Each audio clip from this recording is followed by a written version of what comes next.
Catastrophe in Alabama. A Democrat won the deep red state Senate seat. I personally blame the Russians and Jim Comey. Unfortunately, Republicans are drawing terrible conclusions from this whole experience. We will analyze what conservatives should really take away from Roy Moore's defeat. Then, Amanda Prestigiacomo and Allie Stuckey join the Panel of Deplorables to talk about a new study which shows that the key to living a long life is being a stubborn old Italian woman. Huge anti-Trump bias at the DOJ and in Bob Mueller's investigation exposed, and the real cause of the literal fires, not the weird sex crime figurative fires, that burned down my city of Los Angeles. I'm Michael Knowles, and this is The Michael Knowles Show.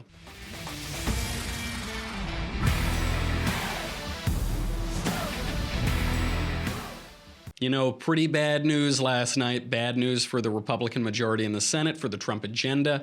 It was a tough night, and I feel that I need to console myself. The way that I can console myself, I can feel a little bit better, I can feel good as I did as a child walking through shopping malls, is to talk about Mrs. Fields, our sponsor. These are, if you're like me, your favorite part of going to the mall as a kid was stopping by Mrs. Fields. Now, it's probably going to be your favorite part of Christmas shopping, too.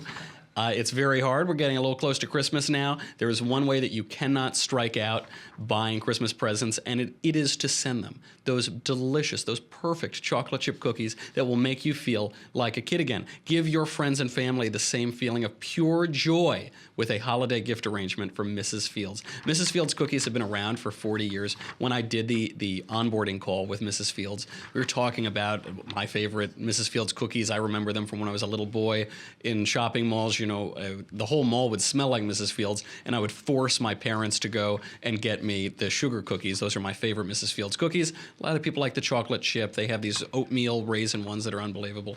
But they said, well, Michael, how are you going to talk about it? I said, well, you know, it's a real hard pitch. It's a real hard pitch to convince people to eat delicious chocolate chip cookies, but I think I can do it. I think I'll be able to get across the reasons that you might enjoy tasty chocolate chip cookies. They are really wonderful, and there's an exclusive deal for my listeners. If you go to mrsfields.com and you click on the microphone in the upper right-hand corner and you enter in the code COFEFE, C-O-V-F-E-F-E. Want your cookie? Type in COFEFE, C-O-V-F-E-F-E. You will save 20% on any Mrs. Fields product. That's pretty good. That's 1/5 off, 20%. That includes their best-selling Peace, Love, and Cookies tin, which if you use my code becomes the Peace, Love, Cookies, and Covfefe tin. It comes with holiday favorites like Nibbler's bite-sized cookies, Brownie Bites, and much, much more. So go to mrsfields.com, click on the microphone, type in what? What do you type in? You know. C-O-V-F-E-F-E, Covfefe. You'll get 20% off of any product at mrsfields.com. Okay, we're feeling too good. We're starting out this terrible, terrible day feeling too good. So let's get back into reality. A rough night for Republicans. Take it away, mainstream media. That breaking news coming out of Alabama this morning, a stunning end to the race for Senate as Doug Jones claims victory, while his opponent Roy Moore says things are far from over. Senate race against Republican Roy Moore. This is a seismic Democratic victory in a deeply red state. We have team coverage with reporters in both camps. Tonight, Democrat Doug Jones wins a stunning victory in the Senate election in Alabama. And tonight, I'm Don Lemon. Thank you for staying up with us. An incredible victory for the Democratic candidate in one of the reddest of red states. I want you to listen to this joyful reaction at Doug Jones' headquarters. Seismic, stunning, miraculous. Thank you for staying up with us. I am truly a masochist. That is like the cat of nine tails, whipping myself watching that ridiculous coverage. So that's going to be the story. Seismic, stunning, unbelievable. It's a whole brand new world. Huzzah, huzzah. You're going to hear that from the mainstream media. Unfortunately, a lot of Republicans are taking this to heart, and they're taking away the wrong conclusions from this race. So let's go through the top 7 takeaways from Roy Moore's defeat in Alabama, what conservatives should really learn. Number 1, no, Roy Moore should not have dropped out of this race after the sexual impropriety allegations came out. There are a lot of Republicans saying now, oh, he should have dropped out. There should have been a write-in candidate against Doug Jones. We could have run Luther Strange or Mo Brooks or somebody. Not true. Totally ridiculous. Let's look at the timeline. On November 9th, that is when the first allegations against Roy Moore came out. Keep in mind, these are 40-year-old allegations. But on November 9th, we learned that there is a woman who says that when she was 14, Roy Moore was sexually inappropriate with her, he sexually assaulted her. And then a number of other women came out and said, oh, yes, when I was 16 or 18 or 19, Roy Moore, then at the time 30 or 32, he got a little frisky with me too, and it created this aura of sexual harassment and sexual assault. Those were the allegations. These allegations were conveniently timed. You notice you haven't heard about these things for, I don't know, the 40 years since they happened until just too late for Roy Moore to get off that ballot. So people think it's very easy. If Roy Moore just dropped out, then they'd put someone else on the ballot and the Republican would have won. That isn't true. According to Alabama state code, you can only remove yourself from the ballot 76 days before the election. So if it's after that time period, you can't get off of the ballot. If Roy Moore had dropped out, his name would still be on that ballot. He still would have the Republican line. Some people also don't know, when you're running for office, you need to get a number of lines. So, for instance, when I would run campaigns in New York, we'd try to pick up the Republican line, the Conservative line, the Independence Party line. There are all these, the Democrats would get Working Families Party. But you get those lines, and then the more lines you have, the better your chances of winning. If Roy Moore had dropped out and the Republican establishment, or Donald Trump even, had endorsed someone like Luther Strange, who had lost in the primaries, or Mo Brooks, who didn't really have much of a shot, even though those candidates would have been more likely to win the general, it would have had to be a write-in campaign. So there's a very low chance it would have happened. I think Luther Strange was polling at like 2% or something in a write-in campaign in the general election. Roy Moore dropping out would have guaranteed the seat would have gone to a Democrat, instead of what we saw, which was a tight race, but, 2-3 points separating these. It was a clear outcome, basically, but at least a close race. Dropping out would have guaranteed it to Democrats. And I know what you're going to hear. You're going to hear, well, Lisa Murkowski, the senator from Alaska, she won a write-in campaign in 2010. It is completely different. She had a lot of things going for her. One, she had enormous support, which Roy Moore lacked. She was an incumbent. She already had the seat. She already had universal name recognition. She came from a political legacy family. She was widely known as the heir to a political family, and she had a political write-in campaign. So her entire campaign was about this write-in. She gave out bracelets. She instructed people on how to spell her name. It was just too late. There was a month till the election when these allegations surfaced. It couldn't have happened. Added to all of this, you had Steve Bannon inserting himself into the Roy Moore campaign and playing it as an anti-establishment versus establishment campaign. So had Donald Trump come out and endorsed the guy who lost the Republican primary or someone else, it would have been seen widely as opposing the will of voters, opposing the will of the populace. And for a populist president to do that, it just can't happen. At the end of this election, it was a choice between Roy Moore and Doug Jones. Anybody who's trying to tell you otherwise is selling you a fantasy. Number two, no, the outcome is not stunning. The mainstream media will tell you it's stunning, it's unbelievable. To hear them tell it, not since the Battle of Lepanto has an underdog overcome so much to get a victory. NBC News reported it's a stunning victory. Politico reported on the Alabama earthquake. The Washington Post, Democracy Dies in Darkness, called it miraculous. They're suggesting no one could have ever predicted this. This is a blowout victory.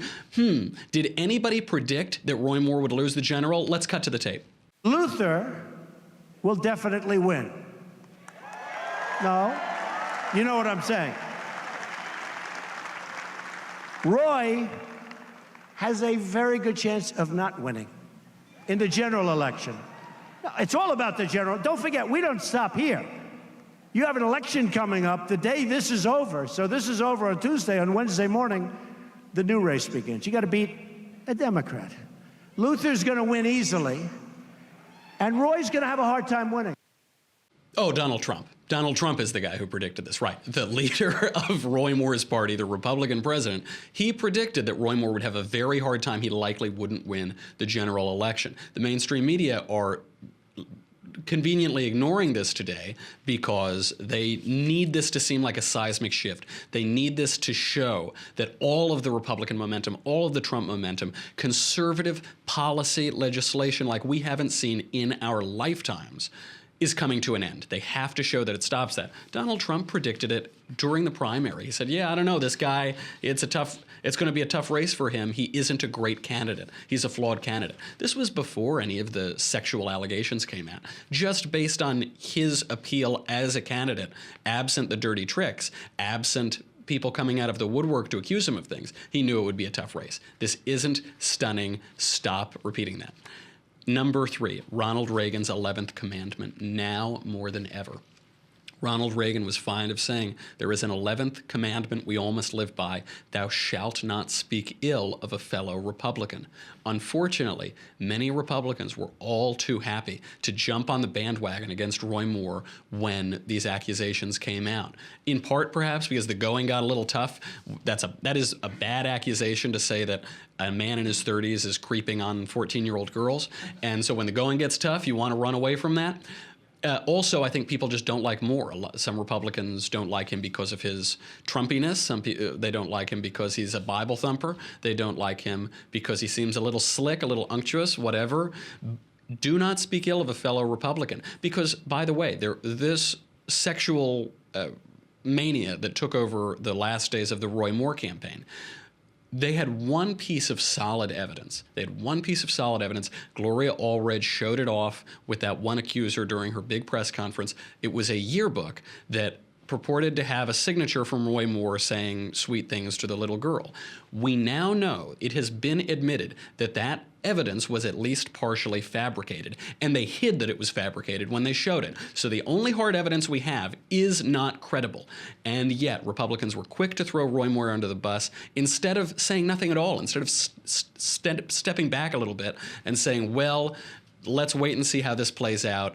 I'm not totally sure, because now there's a precedent, which is if you make allegations, sexual allegations in particular, against a Republican, you will be assumed guilty until proven innocent. Not a good way for Republicans to move forward. It really damages us. Hopefully we'll learn not to be so quick on the trigger in the future. Number 4, Republicans need better opposition research. This is the part where I talk about how the allegations were pretty strong. So these allegations, sure, they were 40 years old, but we know from Moore's autobiography that he has a thing for young teenage girls. We know from Moore's 2005 autobiography that he met his current wife when she was a teenager performing in a dance recital. He wrote, quote, I knew Kayla was going to be a special person in my life. And then later, when she was 23, I think they connected and went on a date. That's how the story goes. Nevertheless, he even admitted that when she was a teenage girl in a dance recital, he had the eye for her. So Roy Moore's opponents should have known, his Republican opponents should have known, this was a place rife for attack. Even if all of the allegations were false, they would be easy political tricks to play. They should have Roy Moore's campaign should have protected against that, and Luther Strange's campaign should have pounced on it. If these allegations are true, they should have found those people, and they should have made them make the claims during the primary so that Strange would have won, and we would have a Republican in the Senate from Alabama.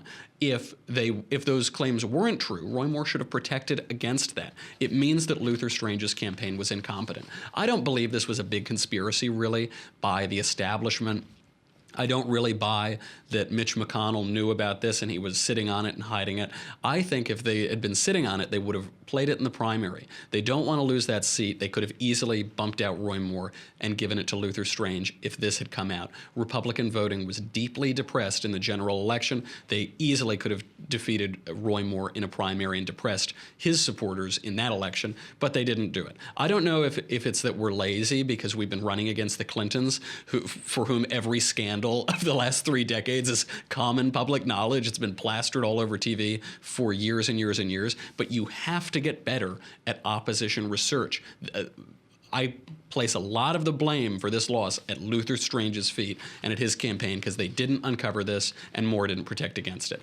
Number 5, do not OD on covfefe. Covfefe is a hell of a drug, folks. You've got to use it sparingly and cautiously. What I mean by that, there is a huge right-wing exuberance, more than I have ever seen in my entire life. A young life, granted, but, I've been on this earth a few decades at least, and We've never seen anything like this. Wonderful conservative legislation, wonderful executive priorities, wonderful foreign policy, good judges being nominated, courts being stacked. We're seeing massive tax reform that we haven't seen since Reagan.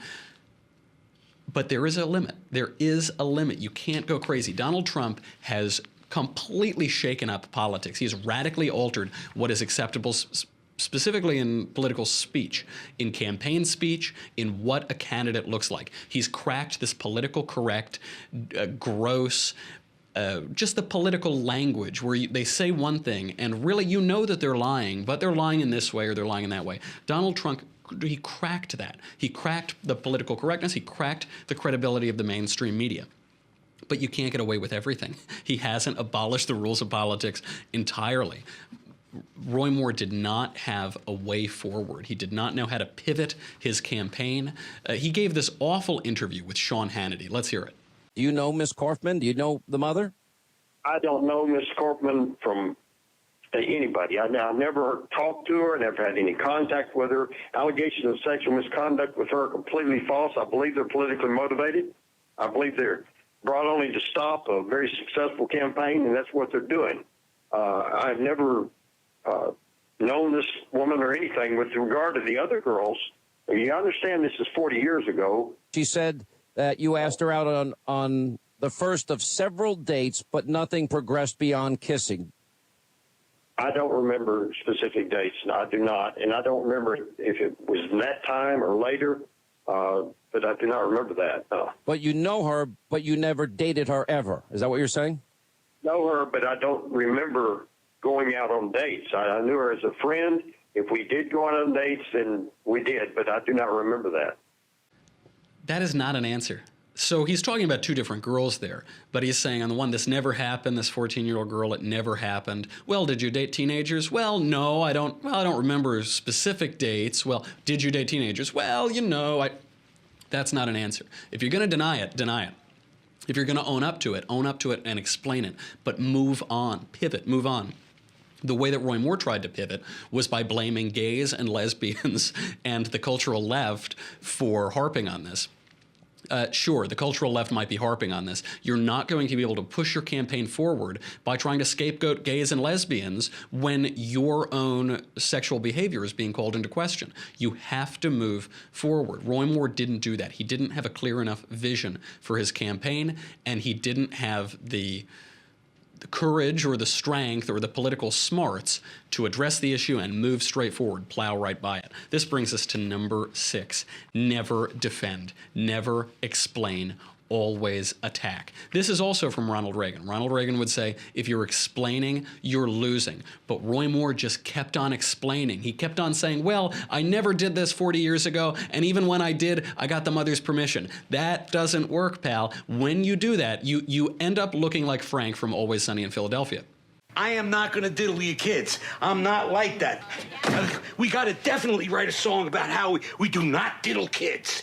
Do not diddle kids. It's no good diddling kids. There is no quicker way for people to think that you are diddling kids than by writing a song about it. You got to write a song that says, ooh, I wouldn't do it with anybody younger than my daughter. No little kids, got to be big, older than my wife, younger than my daughter, something like that. Don't write a song about that. No, I'm cloudy. I got a headache. That could be a documentary of Roy Moore's campaign. That is what it looked like when he came out and tried to explain all of this. Don't do that. Eventually he wised up and then just denied it. He called into question some of the, clearly the fabrication on the yearbook signature. But that's what he looked like for weeks when these allegations came out. Not a good look. There's no way to convince somebody that you're not doing that when you're constantly harping on these things and going back and changing your story slightly. When Republicans were confronted with various and sundry allegations against Moore, they would say, if you even support Moore, you are a pedophile. There is a 2-word answer that they should have given: Bob Menendez. Bob Menendez, there is a sitting Democrat United States Senator who federal prosecutors think might have had sex with underage prostitutes.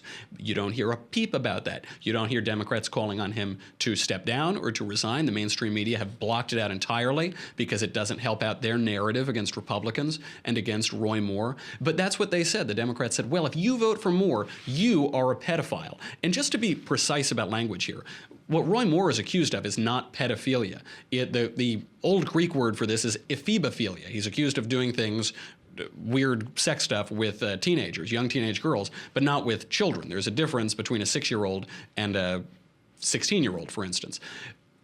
I guess you could make that point to them, but the real attack you have to make is pushing forward, pushing it back on them. Say, not only are your claims not true, not only is your evidence of the yearbook, which was fabricated, not even is that not credible, but your own guy is sitting in the United States Senate accused of having sex with underage prostitutes, Senator Bob Menendez, and you're saying nothing on that. And until Democrats answer for that, they have no credibility on this issue, and you don't owe them one single explanation. Beyond that, political votes are, when I vote for somebody, I do not suddenly take on all of their moral characteristics. That's not how it works. We live in reality. And in reality, we have to elect people to represent us on political issues in legislative bodies. I do not become Chuck Schumer because Chuck Schumer represents the state of New York. I do not become Kamala Harris because Kamala Harris represents California. I don't even become Donald Trump because I voted for Donald Trump in the presidential election. I don't have billions of dollars. I don't have the kind of crazy hair. That doesn't happen because there are steps between the representatives and their constituents. Don't buy into that lie and hammer them, hammer them, hammer them. Have I made myself clear? I hope so. Next and final point, do not get hypnotized. This one's really hard because the mainstream media will do this to you. According to a report out from the Media Research Center today, 91% of evening news coverage about Donald Trump is negative. 91%. This is way higher than previous presidents, Republican or Democrat. There is wall-to-wall coverage of all of the sex stuff with Roy Moore. And what's the refrain? Roy Moore is a pedophile. Roy Moore is a pedophile. Doesn't really analyze the evidence. It doesn't analyze what those words mean. It doesn't analyze what the accusations are or how many decades ago they took place. But do not be hypnotized. I know you haven't seen anything about Bob Menendez. I know all you've heard about is what a mean, terrible, rotten guy Roy Moore is. But the mainstream media are the communications wing of the Democratic Party. Do not believe what they're saying. There have been absurd retractions in just the last few days from CNN, Washington Post, the New York Times. They got stories completely wrong. Important stories about so-called collusion, about the White House, about Donald Trump. Don't buy what they are selling and don't buy their premises because then you'll have to arrive at their conclusions. That isn't true. Okay. That's all I want to talk about on how conservatives are making wrong conclusions from this race. Now we have to talk about the race itself. We have to bring on our lovely panel of deplorables, our all-female panel, the conservative millennial Allie Stuckey and the Daily Wire's very own Amanda Prestigiacomo. But first, I wasn't going to just give them to you all willy-nilly without having to talk to you first about man crates. Man crates. This is my favorite gift that I've gotten thus far. I shouldn't be that blunt about it because my fiance did give me her Christmas gifts already and she didn't give me a man crate, but Man Crate sent me one and it's awesome. So mancrates.com is the surest way to find gifts that guys will actually love, guaranteed. The one that I ordered is from Andrew Clavin got the same one, and I was very envious of it, so I begged them to send me my own. It's the Whiskey Appreciation Crate that has your name inscribed on glasses and your initials on a whiskey decanter and all sorts of nuts and whiskey treats. There's the Grillmaster Crate with a brass knuckle meat tenderizer and a cast iron smoker box. If you go to mancrates.com, you can pick the perfect crate and choose the delivery date. When the crate arrives, how do you open it? with a crowbar, of course, with a crowbar that has your name laser engraved on it. Both Men's Health and Allure magazine are saying man crates are the perfect gift for men. Those two magazines don't agree on anything. They have thousands of 5-star reviews, and every man crate comes with a high five guarantee. I think you're going to love it. I think it will help you to own the holidays. They have over 100 hand-curated gift collections. And by the way, if you don't want to get a personalized gift like that, you don't think that they'll enjoy the whiskey collection or whatever for some reason, let's say you just want to get a gift card, very safe standard gift, get them a mancrates.com gift card set. And the gift card, whichever gift card you want, will come in a block of cement that you, and with a sledgehammer, and you have to crack the cement in order to get the gift card. It's a lot of fun. I think boring gifts aren't worth giving. If there isn't an experience that comes with it, if there isn't something fun and personal and a story that will come out of it, it misses half of the point. So if you're going to give a gift, if you're going to give your friends and loved ones Christmas gifts, give them one that comes with a story and that you can laugh about for a long time to come. I'm getting mine in the mail this week, and I'm very excited to use it. So go to mancrates.com/Knowles, Knowles. You will get 5% off of your order. They don't offer this discount anywhere else. That is 5% off at mancrates.com/Knowles, mancrates.com/Knowles. Own the holidays. Okay, ladies, we have to bring you on. A tough night. Let's begin. Allie, what does this loss, this new Democrat in the Senate, mean for tax reform? Well, unfortunately, I don't think it's a great step for tax reform. I do think the positive side about it, although you have already touched on this so far, is that we don't have such an uphill PR battle now to fight. Of course, everyone who voted for President Trump wanted someone in the Senate that would carry out President Trump's pro-America, America First agenda, and that includes tax reform. But I do think it's a positive that we no longer have to battle the media and battle the left and defend ourselves. As you explained, we would constantly be having to explain ourselves by saying, oh, no, we're not the party of a sex offender, or no, we're not the party of a guy who engages in preying upon teenagers. That's how we would be spending the next couple of years until 2020, is explaining that we are not the party of Roy Moore. Well, now we don't have to waste our time doing that. We can actually focus on maintaining the majority in the Senate and then winning 2020 as well. So I do think it can be a positive. And it does take a real weapon out of their toolbox, absolutely. I always advocate not explaining anything to them and saying, we don't owe you an explanation. You have Bob Menendez. True. But you're right. It does make it much easier on the PR front. And it was the worst night for Al Franken. Al Franken, who fake resigned a couple weeks ago, he now has to actually resign. You know, if Roy Moore had won, he could say, well, they got more, I'm going to stay, but too bad, now you're fired. Sad, sad. I guess it's Donald Trump's catchphrase, so I suppose it's fitting. Amanda, what does this mean for Republicans in 2018? Well, I think we can just learn that this was a really bad candidate. Like, I don't think this teaches us anything else aside from Roy Moore was a really bad candidate, and that's why he lost. Like, I don't think we can extrapolate from this and think it's like a referendum on Trump or anything like that. I just think we put not a good candidate forward. I mean, Mo Brooks would have wiped the floor, even Luther Strange. So it was really, and of course, we can look to Mitch McConnell, and that was not the best move on his part. To try to rid those other people from being in there. So maybe just take a look at our leadership. That would be a good move for Republicans. And then maybe that will help us in 2018. He was a bad candidate. I do fear now that anybody can make up allegations. I'm not saying these allegations are made up, but anybody can make them up, especially if they're 4 decades old. And giving them a win on this, I just fear is going to unleash a tidal wave of these allegations. Are we going to see this strategy played out in 2018? Oh, 100%. I've had reservations about the whole Me Too campaign from the beginning, and that's exactly the right point, is that anything can be said. Bill O'Reilly actually just recently came out and he said that there's a tape. Again, I can't, I don't know if this is true or not, but he said that there's a tape of basically an anti-Trump attorney offering $200,000 to someone to make up false sexual assault accusations against President Trump. To say that this would never happen is absurd, and we've seen it in the past. So it's a really dangerous precedent. Again, not to say that the allegations against Roy Moore were false. I don't know. Some of them seem credible, actually. But we could see this in the future where you could, tank a candidate based off of allegations, true or not. Like I said, we didn't even get to the bottom of these, and the outcome of that election was clear as day that he wasn't going to win because of the allegations. And so Chuck it's Schumer, really, really dangerous. Chuck Schumer today reported to Capitol Police that there was a plot afoot to accuse him of sexual assault or sexual harassment that weren't true. It was just made up and cooked up in some political operative's room. That's sketchy. Aren't we always supposed to believe the women, though? What happened to Chuck Schumer? What happened to woke Chuck, huh? Yeah, that's the thing. It's like, go ahead. Go ahead. Allie.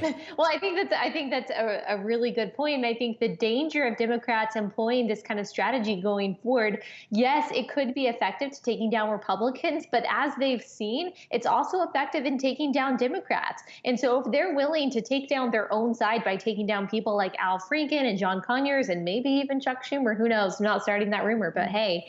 Yeah, I'm not starting that rumor that Chuck Schumer is going to get taken down by weird sex stuff. Yeah, I'm sorry. Out there, we do have to believe the women, right?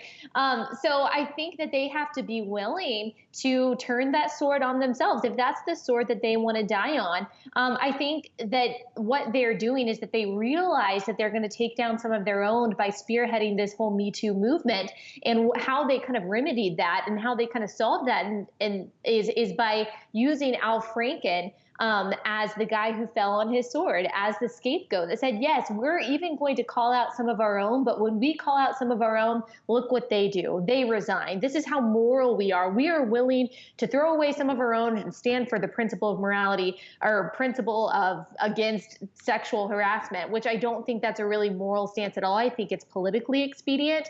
But if they are willing to continue to do that and continue to allow their congressmen who are accused of sexual assault to fall on their swords, then we're not going to have any Congress people anymore, which I think would be great. Then the Libertarians win.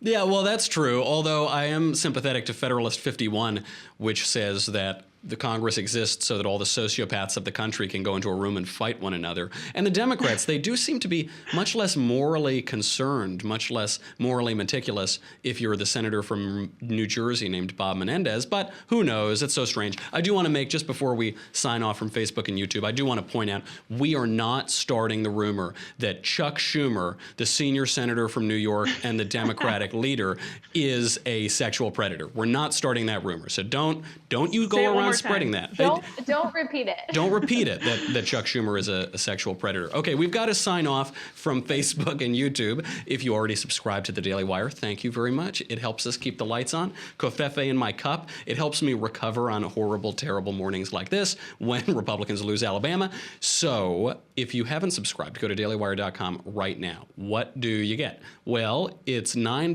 or $10 a month, or $100 for an annual membership. You get me, The Andrew Klavan Show, The Ben Shapiro Show, blah, blah, blah, blah, blah. You get the Leftist Tears tumbler. Now, I will grant you, it's a little emptier this morning after Doug Jones's victory last night. But look, we got a lot more races coming, folks. We have a lot more winning. The House is moving very fast on tax reform, so it's really probably just a matter of hours before this thing fills up again and we can lower tax rates, cut the corporate tax, and make America great again. So go to dailywire.com, get that Leftist Tears tumbler right now. We will be right back.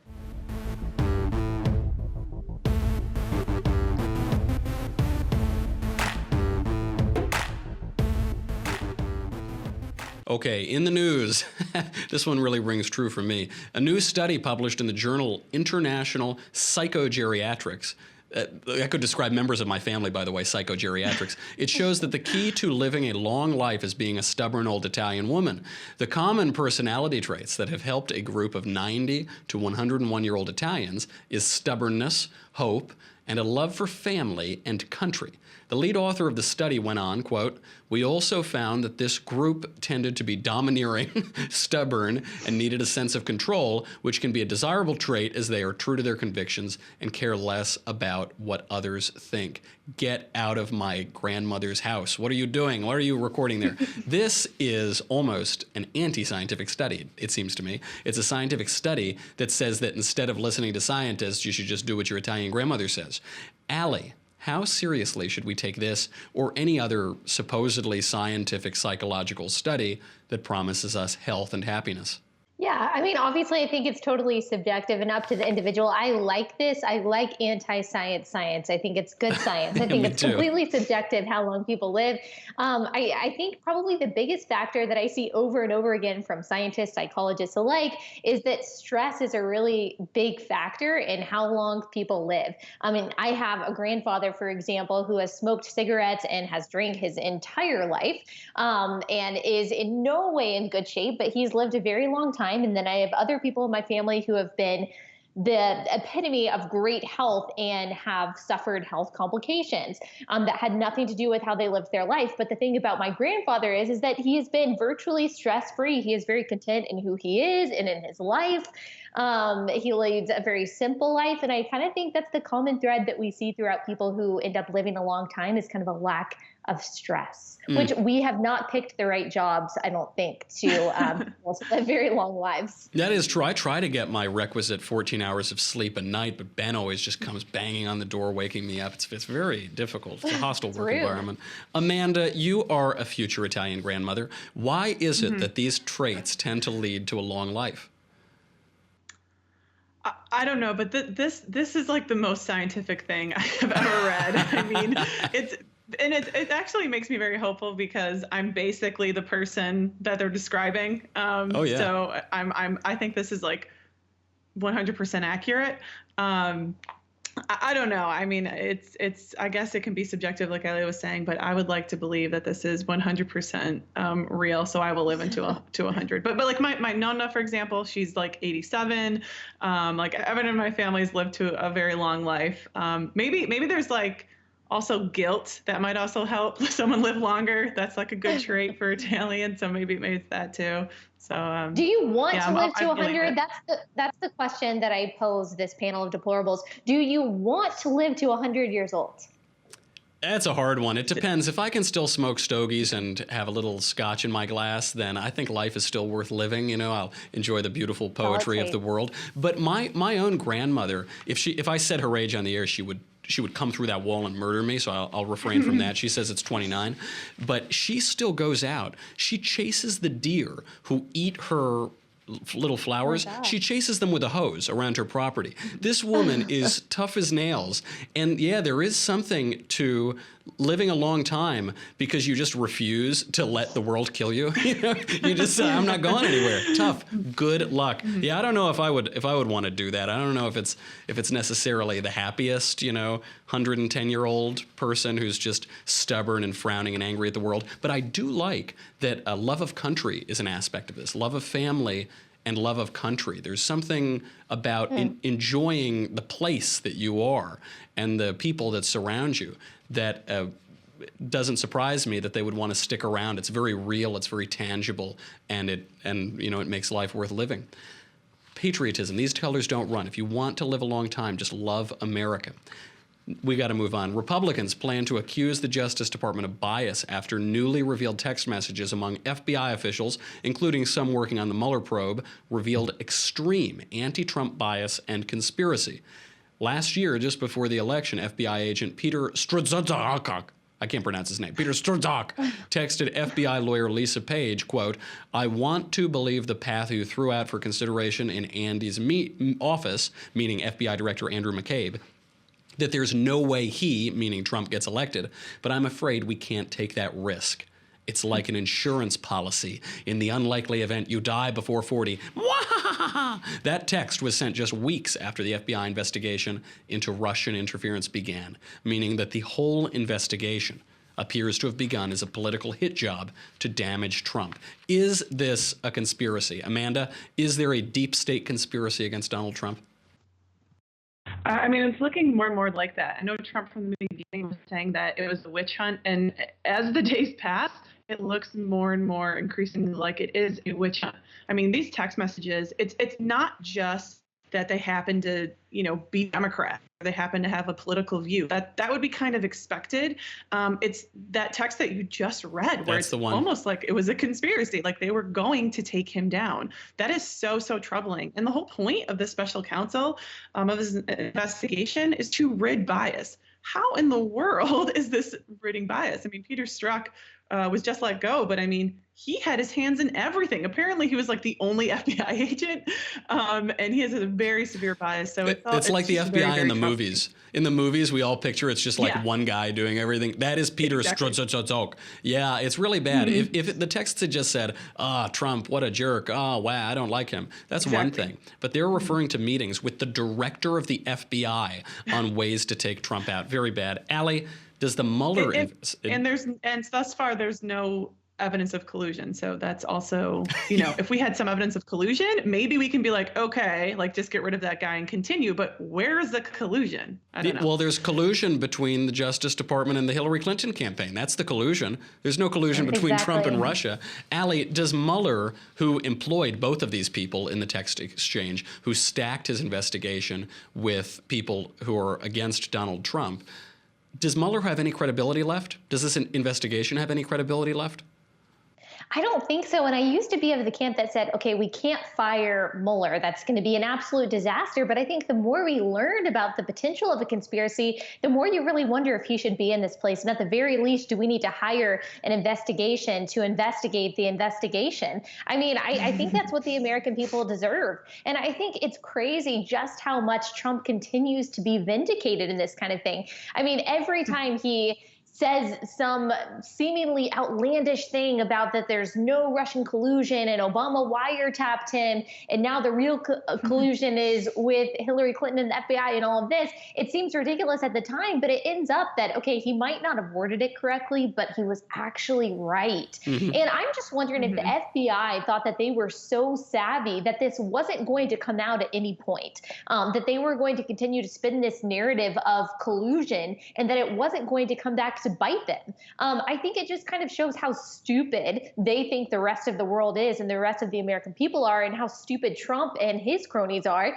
that they were never going to figure something like this out. And so I think it's going to be amazing and amazingly vindicating for all of us if at the end of this, there's obviously no Russian collusion and the real collusion was with the Hillary Clinton camp. It'll just be beautiful. And that hubris of the FBI is so outrageous. Pride goeth before destruction and a haughty spirit before a fall. You jerks, we got you. Ha, ha, ha. Next news story. Last week or 2 weeks ago maybe, I got in trouble with lefties pretending to be offended. They weren't really offended, but they were pretending to be offended, because I suggested that the massive fire that burned down Hollywood, the one that torched my commute and made me broadcast from my apartment in front of my Christmas tree, that was evidence of God's unsubtle brushstroke, the physical reflecting the metaphysical, the figurative in the sex scandal melting down Hollywood, and then literally the same thing happening.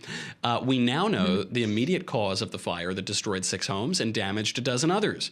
It was bums. City officials have confirmed the fire was started by a cooking fire at a homeless encampment.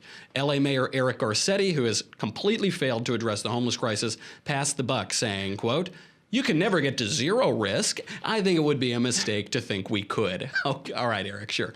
Amanda, there are homeless people camping out all over the city. Why are there so many homeless people?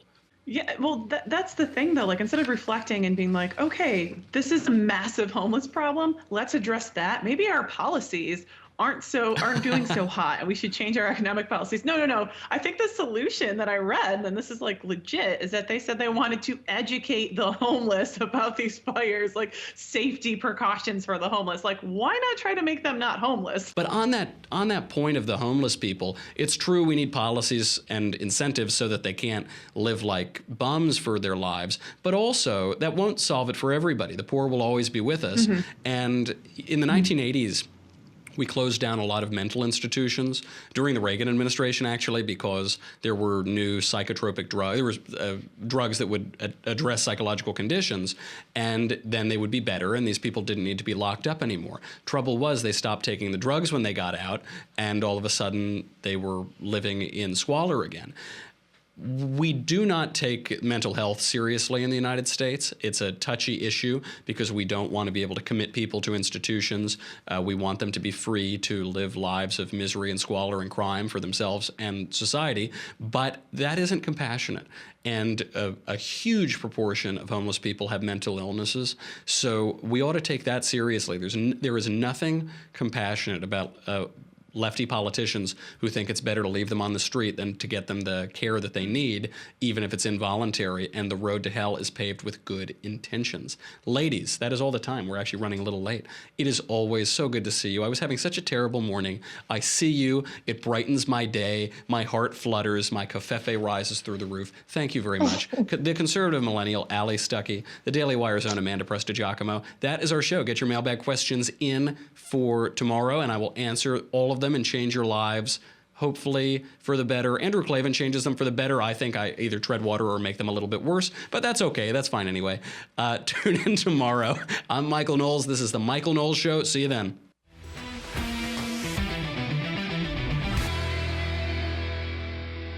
The Michael Knowles Show is produced by Marshall Benson.